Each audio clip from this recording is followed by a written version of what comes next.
पता है? बारिश तो वैसे भी होती है रोज, तो रोज ही पहाड़ उठा लेगा। इंद्र के क्रोध से क्यों क्रोधित हुआ था इंद्र? क्या हो गया था? इंद्र की पूजा इंद्र की पूजा नहीं हो रहा। इंद्र कौन है? राक्षस है कि देवता है? तो भैया इंद्र की पूजा क्यों मना कर दी? देवी देवताओं की पूजा क्यों मना कर दी? देवी देवताओं की पूजा क्यों मना करी जब वो गुस्सा हो गए? कृष्ण जी ने मना कर दिया कि देवी देवताओं की पूजा नहीं करनी है। लोग कहने लगे महाराज हमें तो आदत पड़ी है जब तक घंटी ना बजा लें तब तक हमें लगता है कुछ किया ही नहीं, जब तक आरती ना कर लें तब तक लगता है हमने कुछ किया ही नहीं, हमारा जीवन सुना सुना हो जाएगा। तो कृष्ण जी ने क्या कहा कि ये मेरा हुक्म है कि कोई देवी देवताओं की पूजा नहीं करेगा। हाँ तुम्हारा मन नहीं लग रहा, चलो तुम उस पहाड़ को पूज लो जाके, बजाओ घंटी, करो परिक्रमा, तब तक करो जब तक तुम्हारे मन से देवी देवता उतर ना जाए। कबीर साहब ने भी तो यही कहा, पाथर पूजे हरि मिले तो मैं पूजूं पहाड़। अब कृष्ण जी ने भी पहाड़ पूजवाया और कबीर साहब भी कह रहे पहाड़ पूज ले भाई। कारण क्या है? कारण क्या है? कारण ये है कि देवी देवताओं की पूजा छूट जाए तुमसे। इसलिए देवी देवताओं का खेल तो द्वापर युग में खत्म हो गया था।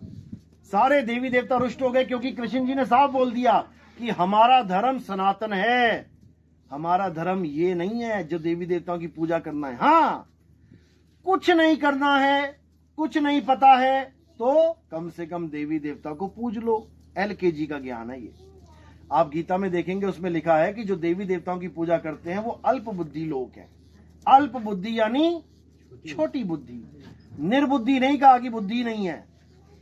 अध्याय 7वां है, नेट पे सर्च मारो, गीता डाउनलोड करो, अध्याय 7 पढ़ो, 20, 21, 22, 23, 24, 25 ये 5 श्लोक पढ़ो। उसमें देखो क्या लिखा है। जिन लोगों की मति मारी गई है, जिनकी बुद्धि भ्रष्ट हो चुकी है, जिनकी बुद्धि छोटी है, वो देवताओं की शरण में जाते हैं। क्यों जाते हैं? भौतिक इच्छाओं के कारण। मुझे कार मिल जाए, मेरा ब्याह हो जाए, मेरे बच्चा हो जाए, मेरे ये हो जाए, मेरे वो हो जाए। और मिलता भी है। ये भी लिखा है, ये भी लिखा है मिलता कैसे है। हे अर्जुन, ये सारे फल देवी देवता नहीं मैं प्रदान करता हूँ। मैं प्रदान करता हूँ, मैं प्रदान करता हूँ, देवी देवता नहीं। जैसे गांव में बाढ़ आ गई तो तुम्हें जो ग्रांट आएगी, सरकारी ग्रांट, कौन देगा? गांव का प्रधान या प्रधानमंत्री? लेकिन गांव का प्रधान लेके आएगा तो तुम्हें लगेगा अरे प्रधान साहब दे रहे हैं, लेकिन प्रधान साहब को भी पता है आ कहां से रहा है। इसी प्रकार देवी देवता जो तुम्हें लगता है कि हमें दे रहे हैं, देवी देवता नहीं दे सकते। जब वो देता है ऊपर से, 3 लोक का मालिक, तब तुम्हारे पास वो सामान पहुंचता है। जब वो चाहता है तो कोई मुर्दा जिंदा होता है, वो चाहता है तो मुर्दा जिंदा नहीं होता। गणेश जी को शंकर जी ने जीवित कर दिया जब गर्दन कट गई, क्या सती को कर पाए? तो फिर एक को जीवित कर दिया, एक को ना कर पाए, इसका मतलब कुछ तो गड़बड़ है, कुछ तो गड़बड़ है। समझो बात को। एक को जिंदा कर दिया, गला कट गया तब भी जोड़ दिया, आदमी की जगह हाथी का जोड़ दिया, और यहां पर अपनी बीवी को 6 महीने लेके घूमना पड़ा, नहीं जीवित कर पाए। तो फिर क्या किया? विष्णु जी ने चक्र मारा, विष्णु भी जीवित नहीं कर पाए, वरना जीवित ही कर देते। चक्र क्यों मारा? एक चक्र मार के कितने टुकड़े कर दिए? 9 खंड किए। वही 9 खंड जहां जहां गिरे वो 9 शक्तिपीठ हैं, 9 दुर्गा कहते हैं, जिसके 9 व्रत रखते हैं सब लोग। समझे? तो विष्णु जी जिंदा कर देते, नहीं कर पाए, काट दिया। नवरात्रि कर, उसी का नवरात्रि मनाते हैं आप लोग। तो यही कहानी है। कृष्ण जी ने द्वापर युग में मना कर दिया था कि कोई भी देवी देवताओं की पूजा नहीं करेगा। गुस्सा होकर इंद्र ने पूरा बारिश कर दिया, डुबो के मारने की कोशिश करी, कृष्ण जी ने पूरा पहाड़ उठा लिया और इंद्र वहीं पे परास्त हो गया, भाग गया। अब देवी देवताओं से हमें खतरा हो गया जान का। कोई राक्षस नहीं मारने आ रहा था, वो भी हमारा कोई कसूर नहीं, कृष्ण जी ने ऑर्डर दिया है, कृष्ण जी ने कहा है तो छोड़ा हमने, वो तब भी मारने आ रहे हैं हमें। अब सोचो कि तुम्हारे दादा ने कहा कि इस घर के अंदर कोई अंडा कोई मीट मांस नहीं आना चाहिए, और जैसे ही दादाजी चले गए दोबारा तुम्हारे घर में अंडा मीट मांस आ गया, तो वो आदमी जो लेके आया वो तुम्हारे दादाजी का दोषी है या प्रेमी है? दोषी है। तो जब कृष्ण जी ने मना कर दिया किसी देवी देवता की पूजा नहीं करनी, और वो भी द्वापर युग में, तो जो चीज मना कर दी वो अगर दोबारा हमारे धर्म में आ गई तो वो आदमी दोषी है या प्रेमी है? दोषी है। जो कृष्ण जी यानी तीन लोक के मालिक मना करके गए वही काम हमें दोबारा पकड़ा दिया गया, यानी वो कृष्ण जी का विरोधी था। विरोधी आदमी गलत काम दोबारा करवा देता है घर में। करवा देता है। विरोधी करवाता है, तुम्हारा हितकारी नहीं करवाता।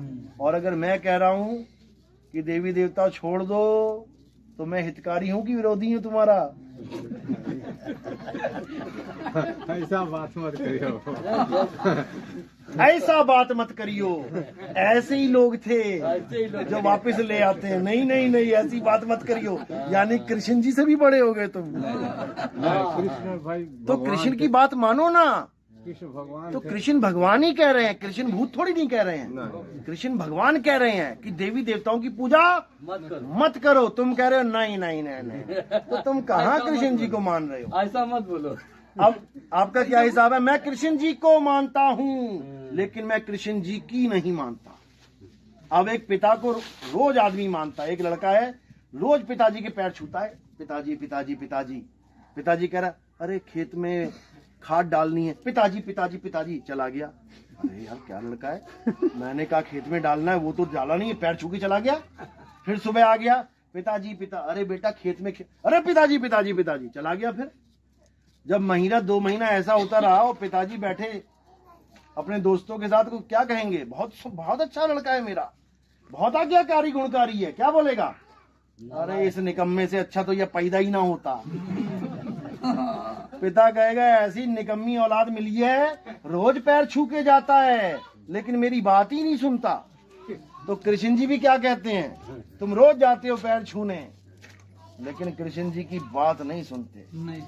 कृष्ण जी के पैर छूते हो, कृष्ण जी की गीता नहीं पढ़ते। गीता पढ़ो। गीता में लिखा है जो देवी देवताओं की पूजा करते हैं वो देवलोक को जाते हैं, जो पितरों की पूजा करते हैं वो पितरलोक को जाते हैं, जो भूतों की पूजा करते हैं वो भूतों के लोक को जाते हैं। ये तीनों अज्ञानी कभी मुझे प्राप्त नहीं कर सकते। क्यों? क्योंकि मैं शरीर हूं ही नहीं। हे अर्जुन, तू और मैं शरीर नहीं है, तू और मैं आत्मा है। शरीर तो हमारे रथ हैं, रथ के टूटने से रथ का स्वामी नहीं टूटता। ये रथ हैं, ये रथ कितने इंद्रियों के रथ हैं? ये कितनी इंद्रियां हमारी? 9 कहां से आ गई? 9 तो दरवाजे हैं खुले। ये 10 इंद्रियां हैं। 10 इंद्रियां कौन सी हैं? 5 कर्म इंद्रियां, 5 ज्ञान इंद्रियां। कर्म इंद्रियां जिससे कर्म करते हैं, ज्ञान इंद्रियां जिससे ज्ञान होता है। आंखों से ज्ञान होता है, लाल रंग, पीला रंग, काला रंग, गुलाबी रंग, आंखों से पता लगता है। तो ये आंख एक इंद्रिय है। कान से पता लगता है बारिश हो रही है, अरे बिल्ली म्याऊ म्याऊ कर रही है, अरे शेर आ गया, गर्जना हो रही है, बादल फट रहे हैं। कान से ज्ञान होता है, ये कान ज्ञान इंद्रिय है। नाक से ज्ञान होता है, अरे गैस लीक हो रही है, अरे गुलाब की खुशबू आ रही है, अरे सेंट किसने लगाया है। नाक भी एक ज्ञान इंद्रिय, इससे ज्ञान हो रहा है। अपन काम सब करल। हाँ, जीभ एक ज्ञान इंद्रिय है। अरे कड़वा है बहुत ये तो, अरे बड़ा मीठा है, अरे तो बड़ा तीखा है, अरे मिर्ची लग गई। तो जीभ से ज्ञान हो रहा है। और 5वीं इंद्रिय कौन है? ज्ञान। कौन सी ज्ञान इंद्रिय? 5वीं कान, आंख, नाक, जीभ, 4 हो गई। 5वीं क्या है? किससे पता लगता है ज्ञान?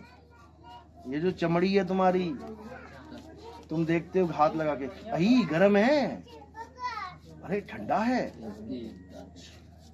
स्किन से, ये चमड़ी से ज्ञान होता है। तो ये हो गई 5 ज्ञान इंद्रियां और 5 कर्म इंद्रियां जिससे कर्म होता है। इतनी देर से क्या कर्म कर रहा हूं मैंने कोई काम नहीं किया फिर भी कर्म कर रहा हूं। किससे? मुख से। ये मुख मेरी कर्म इंद्रिय है। जो अखबार पढ़ते हैं टीवी में, नमस्कार नमस्कार करते हैं, वो सारा काम किससे करते हैं? मुंह से, तभी तो कमा रहे हैं। मुख एक कर्म इंद्रिय है, उसके बाद ये हाथ एक कर्म इंद्रिय है। अरे भैया फसल काटने चलो, कर्म इंद्रिय है। अब फसल काटने के लिए ले कौन जा रहा है? पैर, ये कर्म इंद्रिय है। और कौन कौन सी इंद्रिय कर्म इंद्रियां? कौन सा कर्म करते हो सुबह उठ के? हाँ, लैट्रिन और बाथरूम, नित्य कर्म। तो ये क्या है? दोनों कर्म इंद्रियां हैं। अब हो गई 10 इंद्रियां, इसलिए इसको कहा जाता है 10 रथ।